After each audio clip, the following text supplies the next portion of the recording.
Sir William Frederick Lloyd, December 17, 1864, June 13, 1937, was a newspaper editor and Prime Minister of Newfoundland from 1918 to 1919. Born in Stockport, England, Lloyd emigrated to Newfoundland in 1890 where he taught school, before becoming a journalist and becoming editor of the Telegram. He was first elected to the Newfoundland House of Assembly in 1904 as a Liberal and became leader of the opposition in 1916. Due to a political crisis over conscription, the government of Sir Edward Patrick Morris formed a national government and invited Lloyd to join as Attorney General.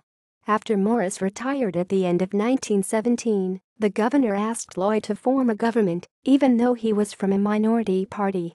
Lloyd took over the national government, but in 1919 his Minister of Finance, Sir Michael Patrick Cashin, who had succeeded Morris as leader of the Newfoundland People's Party, moved a motion of no confidence and defeated the Lloyd government.